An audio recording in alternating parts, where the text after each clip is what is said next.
여러분 안녕하세요. 1월 10일 여의도 펀드매니저TV 금일 시장 전망 및 투자 전략 시작하도록 하겠습니다. 네, 오늘은 미국 시장이 열리지 않는 관계로 크게 볼 것은 없는데, 사실 오늘 들려오는 소식 중에서 미국의 금리 인하가 사실상 종료가 됐다. 네, 굉장히 충격적인 이야기죠. 그동안 계속 피벗을 하면서 금리 인하를 했는데 올해도 2번 정도는 할 것이다, 이런 말들이 있었는데 사실 올해 금리 인하를 하기가 굉장히 어려운 상황이다. 특히 인플레이션에 대한 그 두려움이 스물스물 숨어 있는 것 같습니다. 하지만 이제 트럼프 정부가 들어서면 또 이 이야기도 달라질 것 같아요. 일단은 부정적인 요인으로 미국의 금리 인하가 사실상 종료될 가능성, 연준 보호만 이사 같은 사람이 이런 이야기를 하는데 저는 꼭 그렇게 믿지는 않습니다. 트럼프의 강한 금리 인하의 모습이 나타날 것 같아요. 네, 미국의 AI 칩을 수출을 통제한다. 이렇게 자국의 친한 A그룹, B그룹, C그룹으로 나눠가지고 수출을 통제하는 모습이 나타나는데, 다행히 우리는 수입 살 수도 있고 이런 것들은 자유로운 그런 우방국에 포함이 되긴 했는데, 미국의 AI 칩 관련 기업들에게 반발이 있는 거죠. 네, 수출을 해야 되는데 통제한다는 게 이게 말이 되느냐, 여러 가지 것들이 좀 부딪히는데, 트럼프 행정부도 이 부분에서는 동의를 할 것 같아요. 반드시 통제에 들어가지 않을까, 그런 생각이 듭니다. 그렇다면 중국 시장에 대해서 워낙에나 우리가 이제 기대감이 많이 없는 상황인데, 우리는 그나마 좀 낫지 않을까.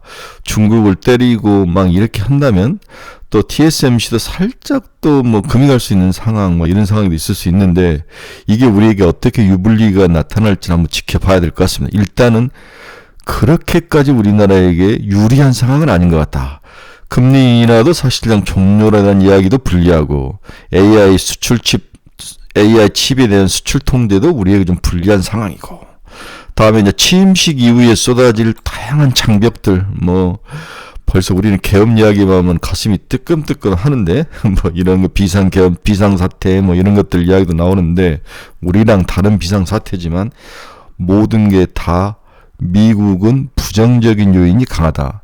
그렇다면 돈이 당연히 짱구가 아닌 이상 미국에서 빠져나와야 되겠죠. 작년까지 많이 먹었고 밸류에이션도 높고, 그 여파로 그럼 돈이 미국에서 빠져나와서 어디로 갈 거냐, 이게 이제 핵심 퀘션 마크인데, 거기에 연초에 1차적으로 한국이 매력적으로 보였다는 건, 쟤들 수출도 나쁘지 않네, 반도체도 하이닉스가 있기 때문에 그렇게 나쁘지도 않네, 이런 것들, 그다음 너무 많이 빠져있고, 밸류에이션 매력도 있네, 또 새 정부가 들어설 가능성도 있네, 원화도 이제 저 정도면은 약세도 맥스를 찍은 것 같네, 여러 가지 상황들.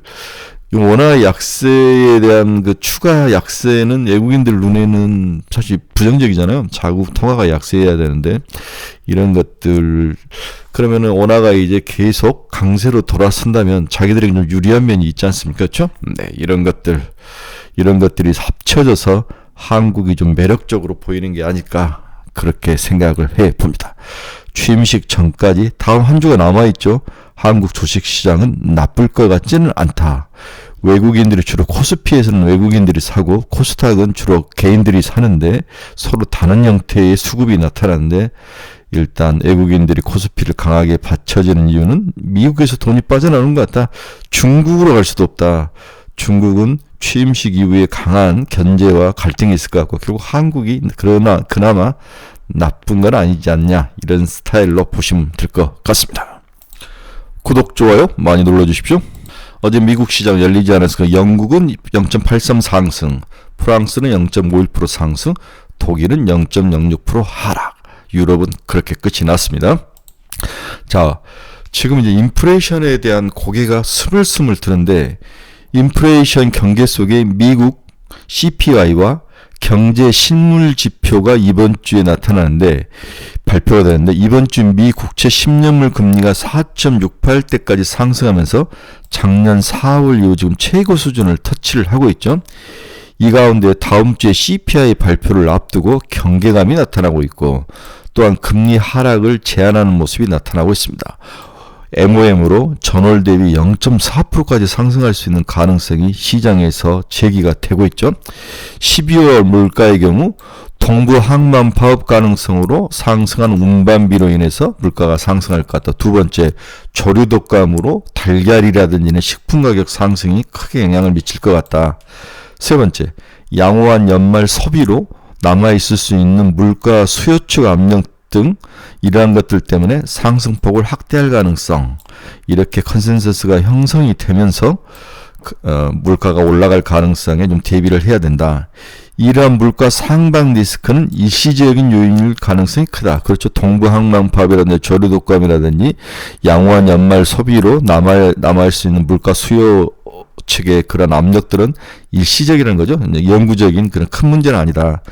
그러나 트럼프 취임 이후 비상사태 선포 가능성이 대두되는 등 단기적으로 시장 금리의 빠른 하향 안정을 제한하는 그런 불확실성한 요인은 여전히 남아 있다. 그래서 금리가 크게 올라가지도 않을 것 같지만 내려가지도 않을 것 같고, CPI는 일시적으로 이번 12월 달은 좀 올라갈 것 같다. 이렇게 보는 것 같아요. 그래서 ISM PMI는 제조업과 서비스 모두 예상치를 상회하는 가운데 이번 주 후반 소매 판매와 산업 생산이 과도한 금리 상방 압력을 일부 완화해 줄 수 있는지를 지켜볼 필요가 있다. 제조업 경기의 경우 소프트 데이터는 서프라이즈를 나타내고 미 대선 불확실성 해소에 따른 기대가 견인했을 가능성을 감안했을 때 산업 생산과 같은 실물 데이터와 얼마나 괴리가 있느냐를 반드시 확인을 해야 될 것 같다. 소비는 작년 연말부터 예상보다 양호한 것으로 파악되는데 12월 데이터뿐만 아니라 앞으로 나올 방향성에 대해서도 좀 지켜보면서 고민해 볼 필요가 있는 거죠. 미국 고용시장은 완만한 둔화 추세가 예상되나 최근 발표된 소비자 신용이 감소 전환하며 소비 여력이 언제까지 견조하게 유지될지에 대해서는 의구심이 상존하고 있다. 소비는 나쁘지 않는데 최근 발표된 소비자 신용, 그러니까 돈을 빌려서 뭔가를 살 수 있는 카드 크레딧이라든지 이런 것들이 조금씩 축소되고 침체되는 모습이 나타나서 좋은 점과 나쁜 점이 서로 상존해 있는 모습에 대해서 좀 지켜볼 필요가 있다. 미국 기업 발표도 이제 본격적으로 나오죠. 먼저 이제 항공주가 나오는데 이런 서비스업 경기가 금융산업 중심으로 견조하는 흐름을 지금 보여주고 있는데 델타 항공을 포함한 실적에서 과연 이런 서비스업이 실질적으로 기업들에게 실적에 어떤 영향을 미치는지 한번 지켜봐야 될 것 같습니다. 그래서 서비스업 나오고 금융이 나오고 그 다음에 IT야 이런 순으로 나오죠. 다음 주 주목해야 할 데이터를 보면 10일이니까 미국 시간 오늘 10일 오늘 저녁에 미국 실업률, 비농업 신규 고용 지수, 시간당 임금, 11일 날 내일 금요일 저녁이죠. 미시간대 소비자 심리 지수. 그다음에 다음 주는 미국의 PPI, 근원 PPI가 먼저 발표가 되고 15일 날 CPI가 발표가 되네요. CPI가 15일 날 발표가 되고 있습니다. 14일, 15일이 좀 중요한 날이다. 이렇게 봐야 될 것 같아요. 16일 금통위 선물 판매. 네. 그래서 오늘 저녁에 발표될 비농업 신규 고용지수, 실업률 이런 것들이 굉장히 중요하고 그 다음에 14일 날 PPI, 15일 날 CPI, 미국 시장 이런 것들이 중요한 발표가 있으니까 여러분들이 좀 붙여놓고 잘 보시기 바랍니다. 지수를 한번 보면 CPI 볼까요? 네, 예상치가 2.9에 MOM으로 0.3인데 0.4까지도 예상하는 사람이 굉장히 많습니다. 이전치가 2.7, 0.3이었는데 이번 달은 2.9와 0.3. 이게 3자가 보이거나 0.4로 올라간다면 이것도 또 머리 아픈 일이죠. 오늘 시장 주요 키포인트 한번 봅시다. 12월 감원계획 39,000명, 전월비 33%나 내렸다. 오호. 여전히 고용은 또 그렇게 또 나쁘지 않는 모습이 계속 나오네요. 보만 연준이사가 12월 FOMC로 금리 인하가 거의 종료가 됐다. 그러나 제가 다시 이야기죠. 트럼프는 그렇게 생각하는 것 같지 않다. 애틀란타 연은 4분기 GDP 전망 2.7%를 그대로 유지하고 있다. 나쁘진 않네요. 미국 LA 산불이 굉장히 크죠. 최대 570억 달러 이상 추산되고 있습니다. 억만장자의 맥코트라는 사람이 있는데 티톡 인수 제안서를 제출했다. 누군지는 모르겠네요. 미국 빅테크 AI 칩 수출 통제 확대에 공개 반발을 했다. 머스크 미 정부 지출 2조 달러 삭감이 최대 목표이다. 2조 달러 삭감. 유로존 11월 소매 판매 전월비 0.1% 상승, 예상은 하회했다. 네, 머스크가 정부 지출을 2조 달러나 삭감하는 그러한 실험에 들어가는데, 이 부분이 만약에 어공과 늘공의 싸움에서 누가 이기느냐, 어쩌다 공무원인 머스크하고 늘 공무원인 미국의 관료와의 싸움이 누가 이길 거냐 한번 해봐야 될 것 같은데, 제가 봐서는 그렇게 쉬울 것 같지는 않습니다.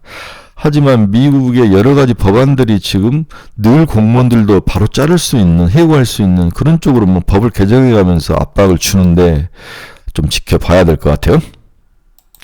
제가 여러 번 이야기하지만 이 트럼프 정부의 가장 큰 리스크는 앨런 머스크와 트럼프 그 밑에서 일하는 사람들 갈등으로 서로 헤어지는 거다. 그렇다면 트럼프 정부의 힘은 확 빠질 가능성이 굉장히 높아 보입니다. 저는 이게 1년 안에 결판이 날 것이다. 둘이 오래 함께 가기는 힘든 구조지 않겠나. 네, 둘이 성향이 너무 다르죠. 미국 달러 지수는 열렸는데 시장이 109.005. 일단 원달러는 1459.06원으로 0.04% 살짝 올랐네. 약세네요. 네, 금리 한번 봅시다. 2년짜리 4.266, 2.5bp 하락. 10년물은 4.689, 0.4bp 하락. 네, 채권 시장은 열려 있는 것 같은데, 이게 이제 주식 시장만 다르는지 채권 시장도 같이라는지 채권 시장이 열렸는지는 모르는데, 일단 금리의 변동은 우리가 이렇게 체크가 가능하니까 어제에 대비해서 빠진 건 사실인 것 같습니다. 어제 이제 제가 유리기판을 좀 공부를 하다가 눈에 확 들어오는 종목이 하나 있었는데, ICD라는 그러한 장비를 만드는 회사인데, 시총은 1231억 원짜리, 바닥에서 3,900원짜리가 6,600원에 올랐으니까 거의 100% 넘게 올라오는 모습을 보여주고 있죠. ICD 한번 봅시다. 어떤 회사인지. 동사는 2000년 2월 26일 설립된 이후 디스플레이 패널 제조에 들어가는 장비를 개발했다. 디스플레이 패널 제조는 일단은 사양산업이다. 네, 상당히 안 좋았을 가능성이 높아 보입니다. 주요 사업 영역은 LCD 및 OLED의 구동 회로, TFT 및 터프 센서 제조의 핵심 공정의 하나인 방막 식감 공정 중에 플라즈마를 이용한 HDP 드라이 에처 장비와 OLED 증착 공정 중 진공 상태에서 글래스 기판을 이송하는 진공 물류 장비가 있다. 글래스 기판을 이송하는 그러한 진공 물류 장비. 뭔가 유리 기판하고 좀 관련이 있죠. 또한 플라즈마 기술을 이용한 플라즈마 애쉬어 및 시가장 장비도 시장 상황에 따라 지속적으로 판매 중에 있다.